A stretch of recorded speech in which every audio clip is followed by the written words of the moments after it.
Folks, welcome to the Culture's Black Men Summit here on the Black Star Network, where we're talking about redefining and celebrating Black manhood. I'm your host, Farajii Muhammad. Thank you so much for tuning in for day 4 of our critical and important conversation. Today, we're going to talk about Black men in mass media. As we know that there has been a number of conversations about representation, presentation, and the impact of mass media when it is distorted or biased. And so we wanted to kind of get more into this because we're seeing now more than ever that there is a major bias in the reporting of our stories. There's a bias in the telling of our stories. There's a bias when Black men come into the picture. And so we want to challenge that and start to uproot that. And more importantly, start to figure out ways that we can change the culture and, most importantly, tell the stories the way we want to tell in a way that is going to work for us instead of against us. So I'm very, very excited to have this conversation. We're going to be joined by some dynamic Black men who are going to talk to us about this. But first, let me start with my friend and brother, who is a man that has been doing this type of work for many years, even though he's a young man. He's doing this work for many years, working in a number of spaces. He's worked here on this show on the Roland Martin Unfiltered on this network. He has done work at the at WEAA in Baltimore at Morgan State University. He has his own podcast. He is a media advocate and he's an executive producer. So I want to welcome to the airways of the culture and to Black Star Network, my brother and friend, Brother Alex Blanc. Alex, good afternoon, sir. How are you? Brother, I mean, that right there, I need to update my bio.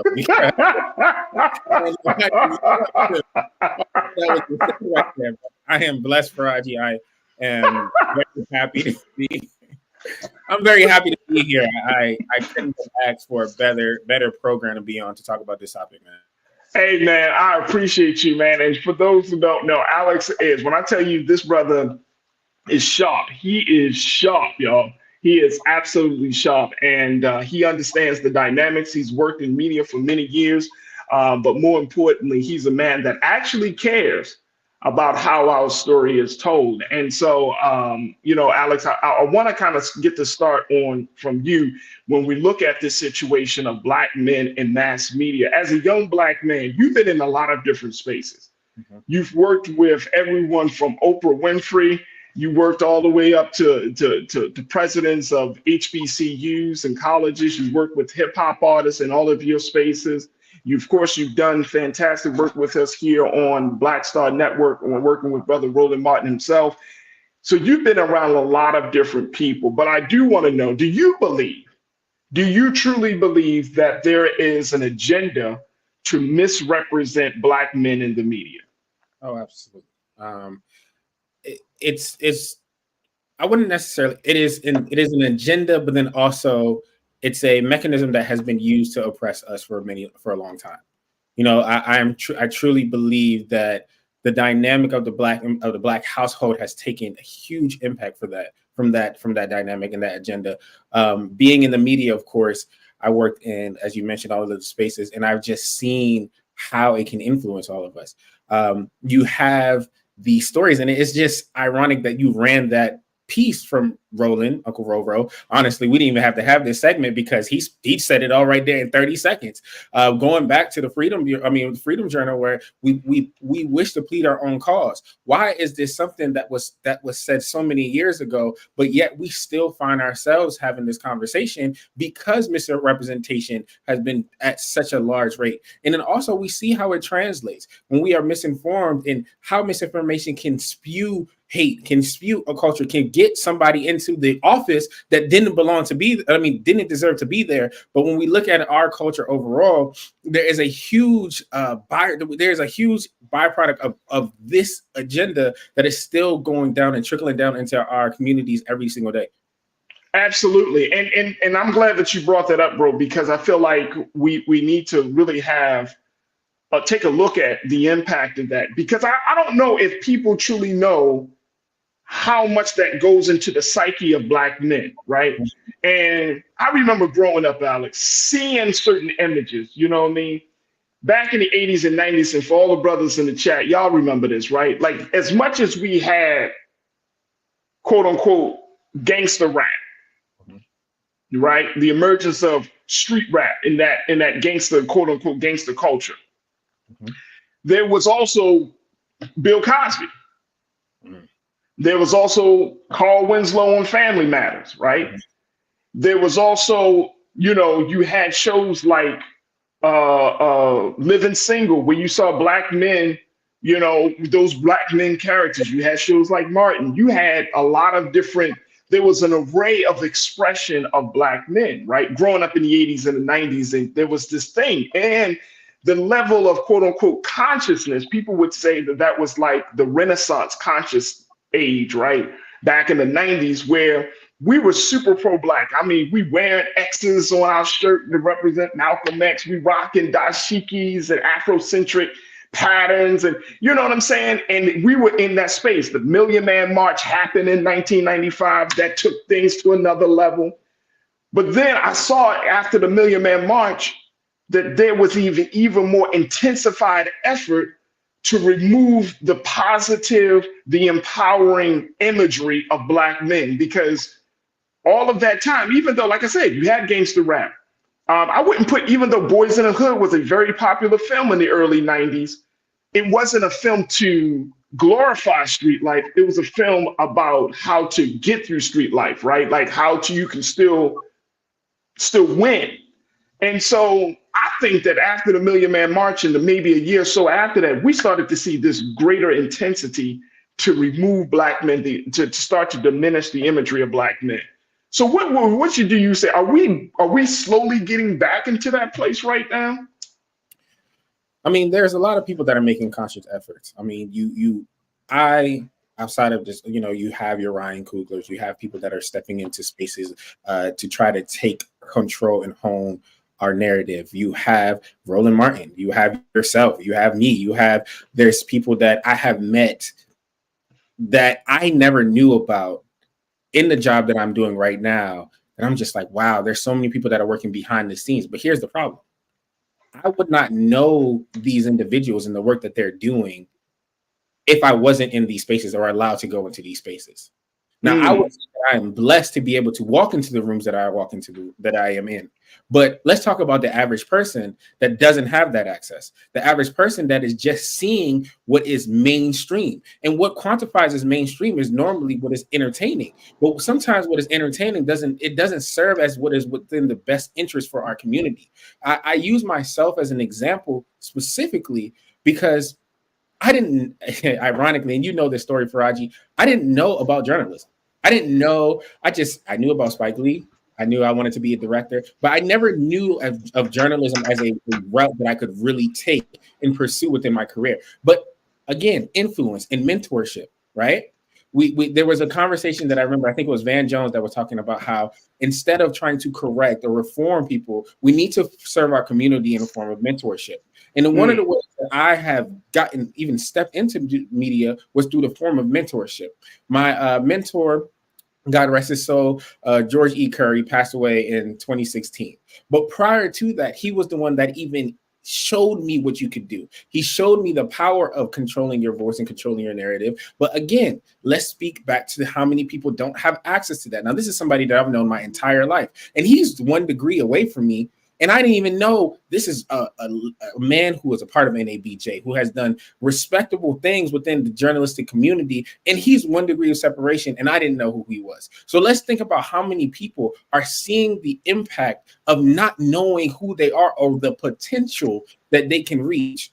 So again, going back to your original question, is there are we getting back into that place? Yes. But there's still, I often say this, for every negative story that is out there, there needs to be a positive to counteract it. And I just don't think that we are there, not nearly enough. Actually, to speak to that point specifically, NABJ came out with a report in September about 60% of people, of Black people, think that we are misrepresented, or they think that the media portrays us in a negative way. 63%.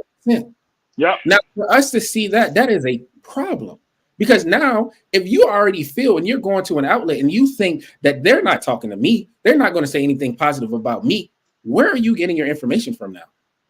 Where are you getting your identity? Where are you forming your identity? What are your influences? And what we see, because so many people are forming their identities off of things that really don't matter, that things that are not substantive, things that, of course, they are entertaining. Now we see the trickle down effect. We're talking about, I'm in DC right now, ironically, for the Joint Center Summit.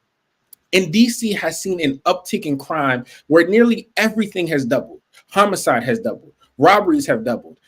All these different crimes have doubled. And it's sad because when you look at who is doing the crime, these children, and I say children because they're 18 or younger. At Morgan State University a few weeks ago, my daughter, a 17 and 18-year, what are we feeding our kids? What are they seeing? What is it that says that this is the only outlet? And again, we're not going to do this by forcing anything, but we need to speak truth and positivity into our youth so they can be able to say and see within themselves that I sorry to go back. When you know better, you do better.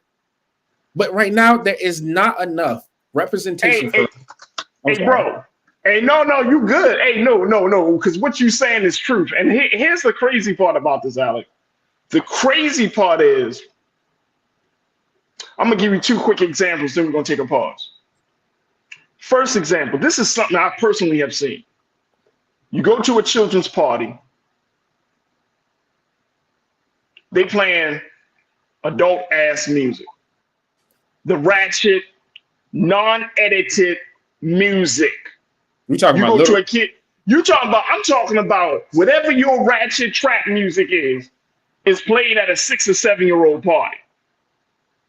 So when you said, when you know better, you should do better. That's one, right? Second one, you go to a college homecoming. Colleges, and I'm talking about an HBCU. I know some of y'all about to hate me right now, but I'm gonna say it. We go to these homecomings of these HBCUs, and they have some of the most ratchet performing artists at homecoming, all to put butts in the seat, all to get the dollar, right? And these are conversations that are happening on Black college campuses about bringing certain artists who you know is putting out destructive content, who you know is putting out information that doesn't help to elevate and edify the thinking of young people and on college campus. You see what I'm saying? But this is our own people, all in the name of it's just a little fun. You see what I'm saying? Yeah. And that's the part, when you know better, you should do better, right? I'm not saying that we need to be perfect, but you mean to tell me that we expose ourselves, and I'm talking about little Black boys, little Black girls are exposed to ideas about themselves through music, through media, through their friends. Their family comes like number 4 or 5. Don't even put no faith institution in that joint, because that joint comes later. But through media, friends, and then family or something. But you mean to tell me their view, the view of children, is being influenced by some of the most negative, destructive messaging and elements, bro, that we promote to them? Well, so as you spoke, it just made me think of like this up and coming generation. Something that I had to realize was they don't know life outside of the internet. Yeah. This is a generation that they have the YouTubes, they have the Twitter. Like my nephew is 11 and there's a culture shock where I'm talking to him about AOL and he's looking at me like just like stars around his head. But it's a double-edged sword, right? Because from the same aspect of you have a well of information, you can also have a well of disinformation. So we understand that there are influences all around us. So when you talk about like a HBCU, again, I went to a HBCU. I've been a product of it. I'm a huge supporter of homecomings. I've seen it. There are artists that come through.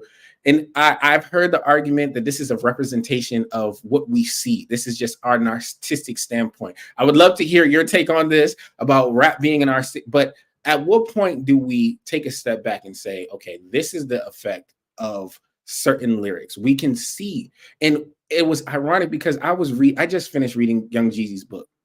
And he talks about wrestling with himself because T.I. told him that in his book, and you can go get it for yourself and read it, that you can't live both lives. So you can't live the life that you are rapping about. And he had an internal battle with himself because he's like, what do you mean I can't live this life? And he talks about overcoming it in the book because he had to come to realize, oh, this is a facade. But here's the problem with that. These young boys, they don't know that. These young boys are thinking like, okay, this person is living this lifestyle, and to be seen as tougher, to get the respect that the quote unquote respect that I want from this world, I have to go and move that way. That's scary because now you have people, again, who are 18, 17, 16, as young as 12, getting killed, shot, and there are consequences because of this. So it is sad. It is a sad reality because I enjoy rap music. I'm not going to sit here like I don't listen to gangster rap. No, I get it. At the same time, I do understand that there is a consequence of the music that is being put out. So it's a double-edged sword. So I know we got to go to break, but I just want to say this last point. When we look at this, the thing that also speaks to me when we talk about representation is who are the A&Rs? Who is within the record labels that are making these decisions? Because we always look at the artist, but there's always somebody above you. Who is a part of that distribution team? Who is a part of management? Who is a part of who is in the boardroom? And 9 times out of 10, they don't look like us. But yet they're the ones that's like, this is a great song. This is they control the machine that is putting out this content. And again, it goes back to literally what Roland was talking about in that we wish to plead our own cause. For too long, others have spoken for us. And that is something, but the misrepresentation that comes from that, from other people speaking our own cause, we feel the impact. There it is. Consequences. But, hey, bro, I got to take a quick pause. When we come forward, let's continue the conversation on the other side, folks. As we talking to Alex Blanc, who is a producer, executive producer, podcaster, media advocate. As we talk about Black men in mass media, I want to discuss in the next segment, folks, this idea of structural systemic issues versus anecdotal issues, because this is a part of the narrative that we have been given and are conditioned to believe in, that the anecdotal is going to be the true representation of us, when in fact it's not. It's used as that, but it's not. We're going to get into more conversation and details. Plus, I want to hear from you. Make sure you join us in the chat as we're streaming live on YouTube and Facebook. And we'd love to hear what you got to say. Just go on the Roland Martin's YouTube page, post your comments, and let's continue the conversation on the other side. You're tuned into the Culture's Black Men Summit, where we're redefining and celebrating Black manhood right here on the Black Star Network.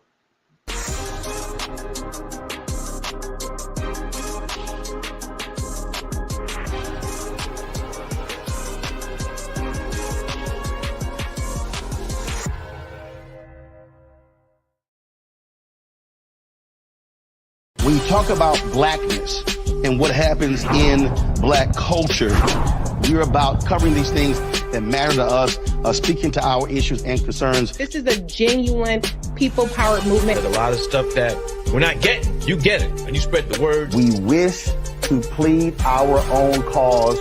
Too long have others spoken for us. We cannot tell our own story if we can't pay for it. This is about covering us. Invest in Black-owned media. Your dollars matter. We don't have to keep asking them to cover our stuff. So please support us in what we do, folks. We want to hit 2,000 people, $50 this month, raise $100,000. We're behind 100,000, so we want to hit that. Your money makes this possible. Check some money orders. Go to P.O. Box 57196, Washington, D.C. 20037-0196. The Cash App is $RM Unfiltered. PayPal is R Martin Unfiltered. Venmo is RM Unfiltered. Zelle is Roland at RolandSMartin.com.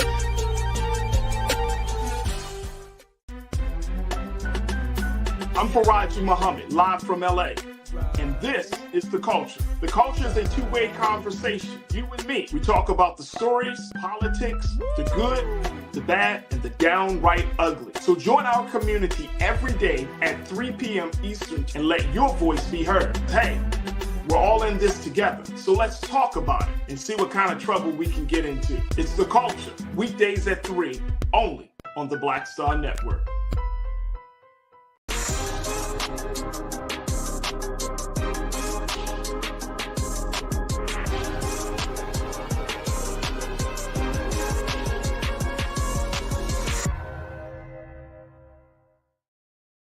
All right, folks, welcome back to the Culture's Black Men Summit, where we're redefining and celebrating Black manhood. And today, our focus is Black men and mass media. And we're joined by my brother and friend, Brother Alex Blanc, who is an executive producer. He is a podcaster, media advocate, and just a brother who's been in a number of different spaces as he's looking at this landscape of media and giving us his insight and his thoughts on what we can do to improve the representation of Black men in mass media. Now, folks, I invite you to join us in the conversation. We're streaming live on Facebook and on YouTube, and it's on our YouTube page under Roland Martin, where you can join us as part of the online culture crew, and you can post your comments, share your questions, and your thoughts about this topic as we continue to talk to my brother, Alex Blanc, right here. Janae checked in and said, big shout out to Alex for quoting Roland Martin. Absolutely. So we see that. Now, here's the thing about this whole process, Alex, that I wanted to kind of get your take on, which is I think there is, as much as there is a concerted effort, some people will go as far as to say conspiracy, but I do believe there is an agenda to keep us out, to make sure that our power is diminished when it comes to mass media, right? It started very, very early on. I remember seeing a documentary about Birth of a Nation, the original Birth of a Nation. And that was produced, and I think it was the early 1900s. And they were talking about in this documentary how it was that film where Black men in particular were seen as the villain. It was a film that is hailed to be one of the greatest films of the 20th century, but it was a racist film because it showed, and this was more silent at that time, but it was a film about the KKK being seen as a positive light to protect the honor of white women from Black men. And it was really about, it was like a KKK propaganda film. But the point is that it started from that we started to see how Black men from that very first film, and they didn't even have Black men in the film, it was actually white males in blackface in that film, but how the depiction started and that continued all the way up into today. So you're talking about at least over 100 years that films have been in existence, that mass media has been in existence. Black men has yet to truly been on top. Now, we have this thing in our culture that because a Black man is in a leading role, or because a Black man is seen at the front person for music performance, or whatever the case may be, and they garner some level of success, that all things are well. And I want to push back on that, and I want to get your take on that, because there's an organization called the Opportunity Agenda. This is y'all should check it out, the Opportunity Agenda, opportunityagenda.org. And they are an organization that is all about shifting narratives and talking about communications and culture have the power to move hearts and minds in ways that facts and advocacy often cannot. So we have to take in consideration that there is great power in the visual representation of Black men, beyond what a professor or a scholar can ever have power in speaking, but there's great power in the visual. But I want to kind of get your take, because there is this thing that I see within our culture where we raise up individual stories to represent collective pain. and all under the guise that things are getting better. So if we were to say, for example, oh, how can there be a wealth disparity? Look at Jay-Z and Oprah. That's an anecdotal story, but it doesn't speak to the long-standing systemic structural racism that exists that holds a vast majority of our people from wealth. Whether it's banks, whether it's jobs, whether it's opportunities. Y'all see what I'm saying when I'm going with this? So this piece about representation and presentation, how do we get past because this is a structural, systemic issue versus anecdotal, how do we make sure that our culture in our representation and presentation, that it speaks to the structural as much as it does speak to the anecdotal, to those individual stories? It's tough. It's an ongoing process, I would say. Ownership is one of the biggest things that I think that we have to, that would be able to speak to that. Because I was just thinking about the example that you used when you talk about the wealth disparity and trying to use Jay-Z and Oprah as an example, because we have a few billionaires, LeBron, Michael Jordan. But when you think about just wealth overall, I think if you put all of the Black billionaires in the United States together, they still don't touch how much just Jeff Bezos or Elon Musk make combined. So when you look at numbers and disparities and things of that nature, and talking about both the structural and the anecdotal, I think it's a matter of continuing to have conversations like this, right? That's how we get it. Because for first and foremost, until you said that, it's just wow. Like you just opened up my eyes to something new in a different way to look at it. But I believe that we can focus on anecdotal, but the structure, there's so many structural damages that have taken place throughout society and what we see. You mentioned Birth of a Nation and the impact that it had, and we talk about the collective of pain and things of that nature that have come over time. And I remember back to I don't want to say hysteria, but it was just like the love and the joy of everyone when Black Panther came out, and just seeing a Black superhero in the moment. Now think about how many superhero movies have come out since then. Have come out before then and since then. But for that moment, because we had one. Listen to this. One. But that's not true, though, bro. That's not true. No. I'm just going to push back on that. I went to and I took my Sunday. I took Nigel there. Went to an event at Morgan State University. Okay. Black comic book creators. Mm-hmm. They had an event where they were talking about literacy and comics and all of this stuff.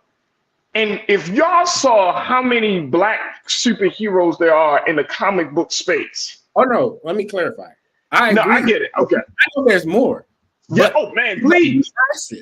And then for years, and I'm not talking, Stan Lee is not the godfather of Black superheroes. You know what I'm saying? Like, sure. Just in that space. But yes, sir. Go ahead, bro. I'm sorry. I'm of the era that, see, I'm not that young. You know what I mean? I'm of the era that was my first superhero. I'm just letting you know, Blade was my first superhero. See, I grew up in the era where there was a white Superman, a white Batman. You see what I'm saying? I grew up in the era. That was it. Like all the superheroes were white. And then also, I would say I was one of the lucky ones that was blessed to see a Static Shock. And I remember that feeling. Boom, that's a great point. Yep. Saturday mornings, waking up and watching a show like that where you saw, first of all, not only did Static Shock he was Black, he had dreads. You know what I'm saying? He had a Black father who was well-versed, who could speak. You know what I'm saying? But again, going back to your initial question, like, even for me as a child, I wrestled with that because also some of the things that are structural have been internalized. I have twists right now in my head, but I have to fight for that. I remember going to certain places where I literally they asked me, now of course with the Crown Act and there's legislation that is being pushed back, but I remember where there were certain places that said, can you cut your hair to get this job? Can you do this to cross over? So literally I have to give pieces of myself to be able to step into this role, to step into these places, to step into these rooms, because as I am, present as I am, I cannot be accepted. So when we talk about that, those in my mind are more so structural than anecdotal. And I think that as we continue to have this conversation, it's just more of a reminder to us that although we have come this far, there's still so much more for us to do. There's still so much. Absolutely. Absolutely. Brother Damon, you said Farajii, you missed his point. He was saying Black Panther is like the Jay-Z of your example in that space. No, I get it. That's true. I'm not discounting my brother's point. And you're right, Brother Damon. I didn't miss that. That didn't go over me. I just took that as an opportunity to also let us know that as much as there was all of this stuff. Now, remember, Alex, you and I were working. Of course, we were at WEAA when all of this is going down, right? And everybody was doing this all day, right? And and one of the things that I kept thinking to myself was like, but bro, like, are we putting too much on that situation? You see what I'm saying? Because here's the other part about this part of the conversation, that our culture will become corporatized and capitalized off of. So if you set the right tone, if you make the right character, if the right visual imagery of a Black man or a Black woman is just right, then that means that's going to equal money being spent on that product or whatever that project is, right? There's going to be talk of, oh, yes, we are moving forward in our cultural representation, but it doesn't really push the needle in terms of changing the structural, systemic stuff behind the scenes, right? And let's not talk about the fact that back in the day was, and this is certainly changing, that you can have a Black superhero movie, Black superhero show. My son, Nigel, he loves watching the show Raising Dion on Netflix, right? Great show. Yeah. You see what I'm saying? Great show. But remember when there was Black shows, had white writers, white creators. You see what I'm saying? There's still that ongoing problem of making sure that our stories are told in different spaces. And so, you know, it didn't go past me with the point that you were making, and I think you were right. But it got a little bit on my nerves personally, because I was like, yo, we're pumping it up. And, you know, Black folks are like, oh, man, I want to live in Wakanda. And you're like, bro, you know that's not even a real place. Or, bro, do you know some of the real places that look like that in Africa? I want to give you an example, because you just brought up a point. My family, well, the audience may not know, but you know, my family's from Haiti. And I was first generation. I was born I'm the only one, I'm the youngest that was born in America. And this was my first year going back home. And I remember the coat, like it was a complete shock to me when I stepped foot on Haitian soil. Now we know that's going on. We see people that are trying to escape all the time. There is poverty in Haiti. But when I tell you there are some people in Haiti that are living better than us, and I was shocked to see this, because for as long as I have lived, all I knew about Haiti was that it was this, it was that, it was negative. People were getting kidnapped, you know. So again, the perception, and this is why I say it's not so much about how other people perceive us. It is more so about how the things that we are taking and how we perceive ourselves. How do you see yourself? What it reminded me of is like, wow, this is 1804, Farajii, the only country to win we fought and won our independence. And as a consequence, for winning, we had to pay we had to pay back to France. So this crippled our economy. But I am living on this earth, in this side of the hemisphere, in this country, and I'm being told all of these negative things. So I had done research here or there, but when I stepped foot and I was able to see some of the places and go and see the richness, you talk about Wakanda, there is definitely places. There's places in South Africa, there's places in Ghana, there's places in so many different places, but we have not been able to go there. And then on top of that, again, we don't own. Going back to the structural issues. You just had a conversation where you're talking about Israel and the Hamas situation. We don't control what is coming out. So if we don't have people on the ground that literally have cameras and are able to have, thank God for Wi-Fi and internet, it may not be the strongest, but to be able to put out these images, we would only be able to indulge what people are saying about it. And that is scary, because now you are control. It is a stream of control in a sense. I'm not trying to get into no conspiracy theories or anything, but to understand the power, if you see something over and over and over and over again, at some point you start to internalize it, whether you want to or not, because it is now just becoming repetitive. And that is essentially what when you saw it with Black Panther, I fell into the hype just because I saw it. Look, at this point, it's like everybody's hyped over it. I gotta see it because now I feel like you're missing up. I'm left. But guess what? It was in a positive sense because at that moment, I felt proud about who I was. I felt empowered. But let's think about how many other times did that was taken away from me, because I'm seeing other people that look just like me being killed, gunned down. These are the stories, mugshots, all of these different things that are being portrayed in the media, cops killing the kids. And man, all of these things are happening time and time again. I'm sorry I'm getting a little passionate about it, but these are the things on the latter side. So for that one moment, and there's have been others, but for these moments where we have moments to stand and be enjoyable about the things like a Black Panther, we have to hold on to that, but then create more. It should be an initiative within ourselves to be the next Ryan Coogler. It should be an initiative within that, because you see one to continue, but then more importantly, this is why the platform that you have is so important. What you're doing right now is so important. Some people, this will be the only time that they will ever hear my voice. God willing, I have more opportunities after this, but this is the only time they ever hear my voice. And this is because people like you, people like Roland, create this platform so that other people can be highlighted.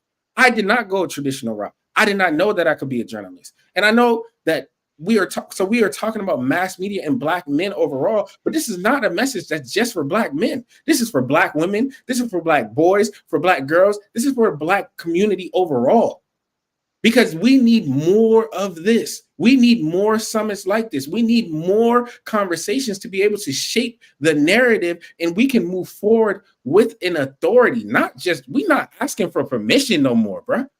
We need to move with an authority that, no, we are conquering this story. But again, it comes, look, the bottom line, it takes support. So y'all listening to my voice, support Farajii, support Roland. We need to use our dollars. We talk about the importance of the Black dollars and how the 2 hours, they say.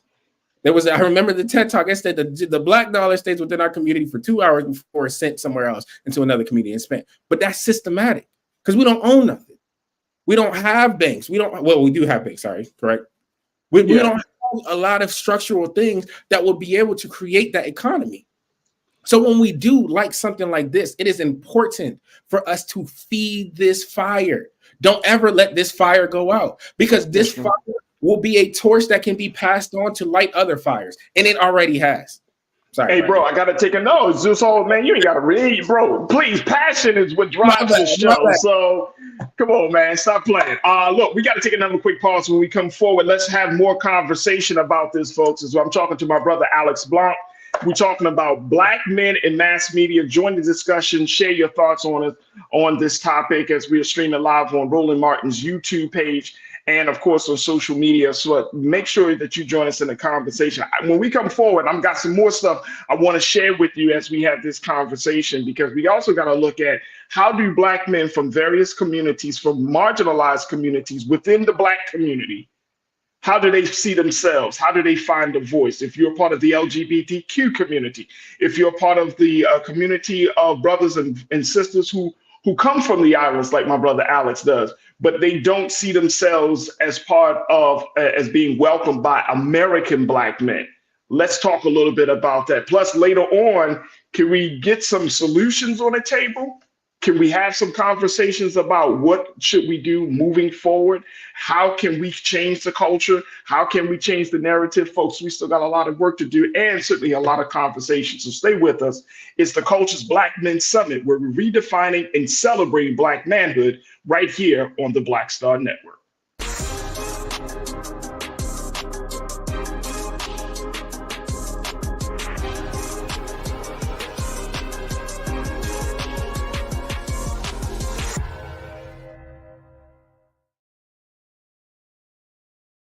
Folks, Black Star Network is here. Hold no punches. I'm real revolutionary right now. Support this man, Black Media. He makes sure that our stories are told. Thank you for being the voice of Black America rolling. Stay black. I love y'all. All momentum we have now, we have to keep this going. The video looks phenomenal. See, there's a difference between Black Star Network and Black-owned media and something like CNN. You can't be Black-owned media and be scared. It's time to be smart. Bring your eyeballs home. You dig?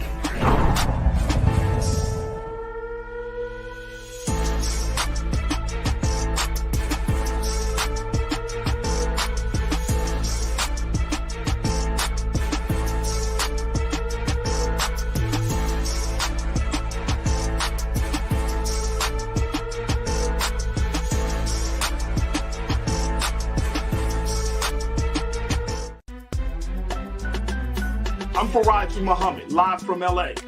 And this is The Culture. The Culture is a two-way conversation. You and me. We talk about the stories, politics, the good, the bad, and the downright ugly. So join our community every day at 3 p.m. Eastern and let your voice be heard. Hey, we're all in this together. So let's talk about it and see what kind of trouble we can get into. It's The Culture, weekdays at 3, only on the Black Star Network.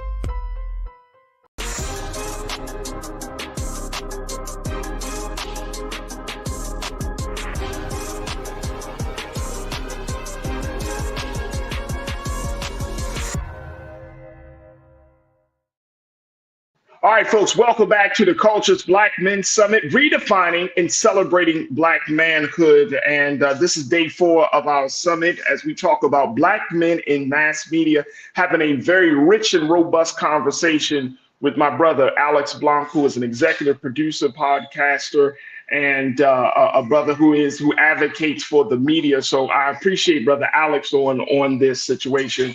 And then, of course, I want to... let me just turn that down. Then I also want to, in a few moments, we're going to be bringing in another voice. This is a brother who who is an award-winning journalist. He's out of the LGBTQ community, and I'm certainly happy that he's able to join us for the final few minutes of the show today to talk to us about the work he's doing. We're going to have Brother Ernest Owens joining us as well. So let me get to a couple of the comments from our culture crew, Alex and Brother Ernest, as we've had this conversation about Black men in mass media, because I think it's important for us to continue to highlight certain areas of this. Corinna, my sister, you checked in and said, you said a number of things, Corinna. So let me make sure I'm pulling your things up, because you're talking some good stuff here, Corinna. You said, this is why reading and studying texts of scholars are important. It provides a foundation to sift through the misleading images and narratives displayed in mainstream media. So Alex, what's your take on that? Having this situation, what's your take on that in terms of having people, having that basis, that foundation of knowledge? Yeah, I mean, I think there's a scripture that says, like, my people perish because of lack of knowledge. And I think there's a saying that my mom used to tell me, but I've heard it before and heard it regurgitated. So she got it from somebody else. But if you can't stand for something, you'll fall for anything, And when we do this, the importance of that research is there's so much, again, misinformation that is being put out there now. It is imperative that you do your research. It's an imperative that you study and start to make your own better judgment, get aware and get involved with the materials or anything that is of interest to you. But then more importantly, what is affecting you? So I stand there with you. I mean, I thank you so much for that comment, because if you know me, Farajii, we talk about most recently bell hooks, the will to change. And yeah, bro. About femininity and malehood and things of that nature and love. That's it. There's so much insightful information that is out there. So I'm a true advocate for studying the game and just being a byproduct of it. Absolutely. Let me bring my brother Ernest Owens into this conversation. Ernest, thank you so again for your time and joining us today. As we're talking about this situation, I mean, I hate identity politics, Brother Ernest, so I'm not trying to just put you out there like, he represents the LGBT. But I think for the sake of this conversation, making sure that people understand that black men are in a lot of different places, right? But what I do find to be interesting is the simple fact, Brother Ernest, that there are men who are part of, whether you're part of LGBT community, the Latin American community, the community from the Caribbean islands, like, from Haiti. How can those brothers see themselves? And what's the stance that black men can take to start to push, hey, you say, look, okay, we as black men, we are a diverse group here, and we all need to be seen and recognized. Well, thank you for that. I think for starters, what we have to stop doing is creating those divisions within our own spaces. I think a lot of times we create those divisions before they exist. Largely, when I came to the industry, I just wanted to share various stories of my life. Not just my sexual orientation, that was one aspect of my story, but the story of the fact that I'm an entrepreneur, somebody who, grew up working class, went to the Ivy League to get my degree, created my own, company as a professional freelance journalist, run various organizations that mentor. And I'm not cherry picking which black person I'm working with, whether they're straight, whether they come from money, whether they come from a working class background, whether they go to HBCU. I'm a professor of HBCU right now at Cheney University.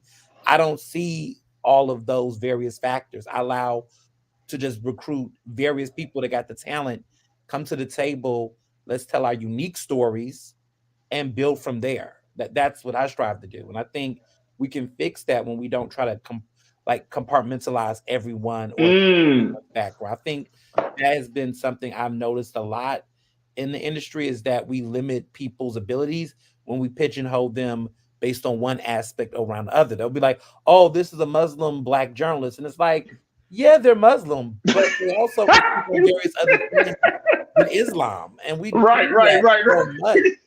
And and in some ways it's important to know the diversity of the group, but we also can't assume that person, like us as black people, are only going to want to speak on one issue all the time. So it's all about that's a great point, Brother Ernest. Diversifying the talent. Yeah. That's a fantastic point. And I get that as all the time. People be looking at my name and they be like, oh, okay, so you want to speak on Islam and right. Muslim Islam. And you're like, I've been doing this for, what I'm saying, Alex, and people see you, Alex, and I know you and I've had conversations. People try to limit us as black men. And I think that we're starting to see some pushback on that, right? Mm-hmm. But it's still not as strong. And let me just share this with you. This is coming from and I'm gonna go back to the Opportunity Agenda. Again, folks, check them out, opportunityagenda.org, as they looked at this issue of representation. But they said that from the perspective of most scholars who focus on the topic of black males in mass media, there is a clear causal story that links media representation of black men and boys to real world outcomes. They said that in turn, for various reasons, media of all types collectively offer a distorted representation of the lives and reality of black men across the board. In turn, media consumption negatively affects the public's understanding and attitudes related to black men. And finally, these distorted understandings and attitudes toward black males lead to negative real-world consequences for them. It also includes the understanding and attitudes of that black men have of themselves. So when we talk about, and this is something that I see as often, that some of us as black men, we find it to be hard to recognize and truly see other black men that is not like us because of the mass media indoctrination that happens, right? So I can't accept that you are part of this group or part of that group, or I can't look past the fact that you are part of one group and I can't see nothing else. You could be the greatest writer, director, you could be the greatest producer, you could be the greatest host, but you are part of that one group I can't accept. So therefore, your value in my eyes is small and diminished. Brother Ernest, what's your take on that? Yeah, I think, one of the things we got to do is one, recognize the difference between corporate media, white-owned media, and how they do that compared to how Black-owned media do. Because I think we make conflations about that reality. I think I work for various media companies, diversify the bag, I suppose. But I think about the predominantly white media outlets I work with. I feel like I have to explain more. I have to make things make sense more versus with Black media. When I'm creating content, when I'm talking to the community, I'm just sharing these stories and not feeling as though I have to provide even more context. And I think that's something that, for Black men specifically in industry, when we are included, how we're able to explain ourselves, Absolutely. We're going to take a quick pause. When we come forward, let's talk about some of the steps that we can take moving forward on this process. Alex, I want to get your thoughts on that. And Brother Ernest, of course, from you as well. Folks, stay tuned. That conversation will continue and we'll find some resolution, some solutions to this on the other side, right here on the Cultures Black Men Summit, right here on the Black Star Network.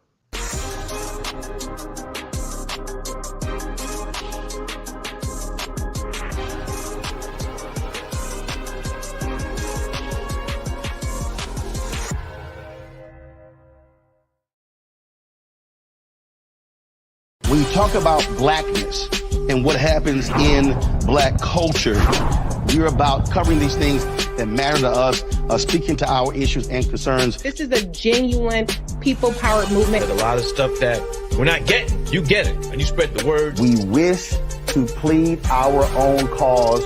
Too long have others spoken for us. We cannot tell our own story if we can't pay for it. This is about covering us. Invest in Black-owned media. Your dollars matter. We don't have to keep asking them to cover our stuff. So please support us in what we do, folks. We want to hit 2,000 people, $50 this month, raise $100,000. We're behind 100,000, so we want to hit that. Y'all money makes this possible. Check some money orders. Go to P.O. Box 57196, Washington, D.C. 20037-0196. The Cash App is $RM Unfiltered. PayPal is R Martin Unfiltered. Venmo is RM Unfiltered. Zelle is Roland at RolandSMartin.com.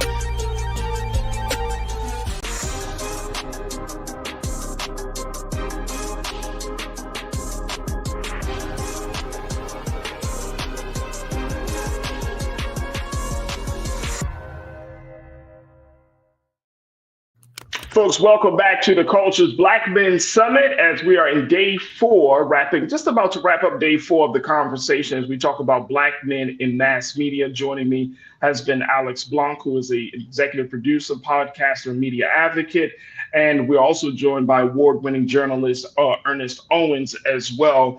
Alex, I want to kind of get your take as we look about moving forward. What would you recommend for us as a people, Black America tuning in? How do we start to do our part to just dismantle some of this power that we see coming through our screens and into our ears every day? We just have to continue to educate ourselves. Just educate. Education is one of our biggest keys to freedom. Educate ourselves in the forms of what we're doing right now and having this conversation. Tune into people that are actually speaking truth. Tune into people that are actually advocating for you. Don't find yourself into places that are just redundant information. They're spewing redundant information that are not feeding your spirit, not feeding your soul, not feeding your being of who you are as an African American. You know what I mean? So at the end of the day, the path forward looks like there's so many different ways that we can go, but the one thing that we have to continue to do is move forward. No matter how it may look, is just to know that there are people that have pushed us to the place that we are now and continue to take the efforts that our ancestors put in to continue to move forward. But again, lastly, before I go, support the institutions that are already advocating for you, for me, and for all of us. So I'm gonna give this bug again and plug this in. Support Farajii Muhammad. I don't know the Cash App, but I know that Roland got a commercial that he's probably gonna run after this. Support,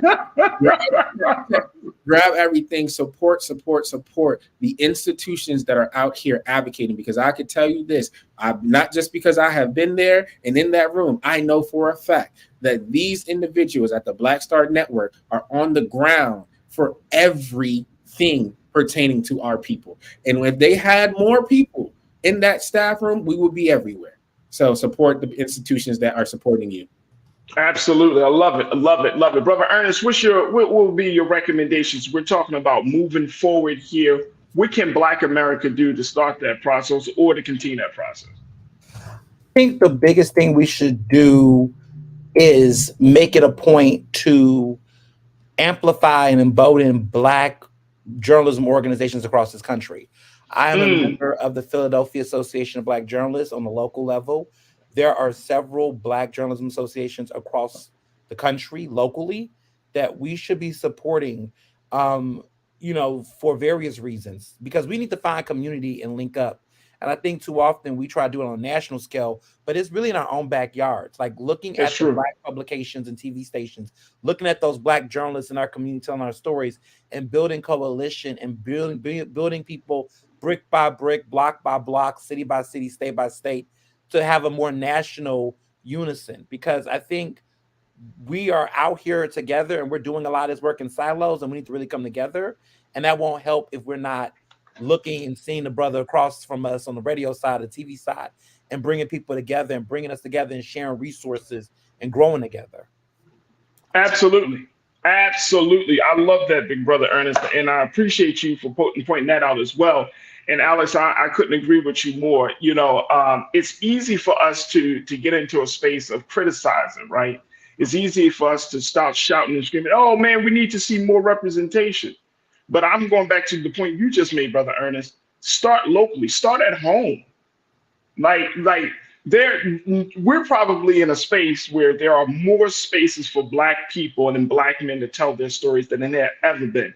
And you know this, Alex, because of podcasting. There are more podcasters now probably more podcasters now than radio shows and TV shows. You see what I'm saying? Like, there's always a space for Black men to be heard and seen and felt and understood. But it just requires us to be knowledgeable about those spaces, and more important, like you say, being supportive of it. The other thing is, this is something that came from the opportunity agenda they pointed out, and I agree with this, that Black men need to be a part of the production and content creation process every single step of the way. You're doing the work that you do for Values Partnership, Alex, so you know that behind the scenes means everything. Yes, you can have a smiling, handsome man standing in front of that camera, but if you don't have a Black cinematographer, a Black director, a Black sound person, a Black producer, all of those roles that need to be played for the creation of those productions and that content, it's going to be a band. I saw Shannon Sharp. He was talking to Ocho Cinco. If y'all ever see Shannon, Uncle Shannon, and him and Ocho Cinco, they have the funniest conversation. But very quickly, he said this. He was talking about the time he went on to do a show, and the makeup artist made up his face, and he said they did not know how to, the woman did not know how to apply makeup to a dark-skinned Black man. Just something as simple as that.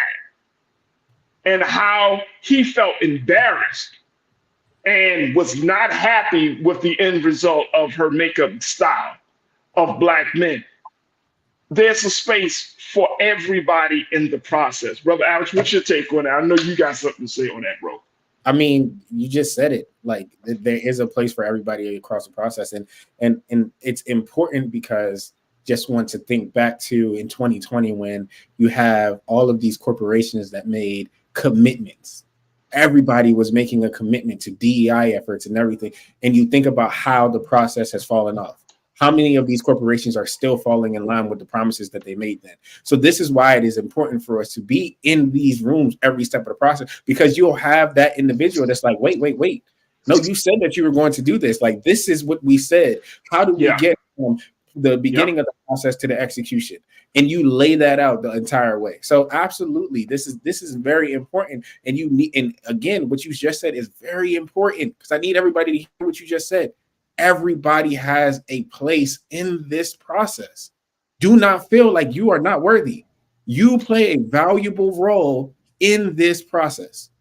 Absolutely. Absolutely. I gotta let you both go. But Brother Ernest, Brother Alex, thank you so much for for doing the work that you're doing. But most importantly, we thank you, brothers, for being so good for the culture. Brother Ernest, Thank we gotta you. have you back on to have a much longer conversation about some of the work that you're doing, brother. So I love to have you on that. And Alex, we're gonna bring you back on. We're gonna certainly bring you back on. So I thank you, brothers, for the great work that y'all doing. Thank y'all. Thank you. You're welcome. You're welcome. All right, folks, that's going to do it for us. I certainly want to thank our my production team. First, my very special partner in this whole process of making this summit happen, my sister Olivia Almagro, who has been working with us to make sure that these conversations happen. My production team. Folks, also check out my coverage partner here at afrolanews.org. Just go to afrolanews.org if you want to get the latest news and information about what's going on in Black Los Angeles. And Lisa, if we could pull up that website very quickly, make sure y'all can do so. And check out afrolanews.org, where they have in-depth reporting, culturally relevant information, all with an interest in keeping Black Angelenos in mind. So make sure you go to afrolanews.org to get that latest information. And there it is right there. And that's the website for Afro LA News and the work that they're doing and the work that we're doing together with them. All right, folks, that's going to do it for us. I thank each and every one of you for joining us for this very special day, for day 4 of the Black Men Summit, Black Men in Mass Media. Make sure you let your friends and family know that over these past few days, we've been having these conversations. And so we want to make sure that we spread them out. We share these the links as much as possible, and just keep us informed about all of these things. Tomorrow, we're going to have our final day of the summit, and we're going to talk about Black men in the family and community. We're going to be checking in with Dr. Ray Winbush, my man Elijah Miles, and another brother and others who are going to give us some insight on how we can hold up our end of the bargain, brothers, of being family men, leading the community. So that is going to be tomorrow's conversation. All right, as always, never be afraid to challenge what's wrong, stand for what's right while being yourself in the process. God willing, we will talk tomorrow for another exciting edition of The Culture right here, only here, exclusively here on the Black Star Network. Follow us on social media and stay tuned. Up next at 6 p.m. is Roland Martin Unfiltered. Have a great evening. Peace.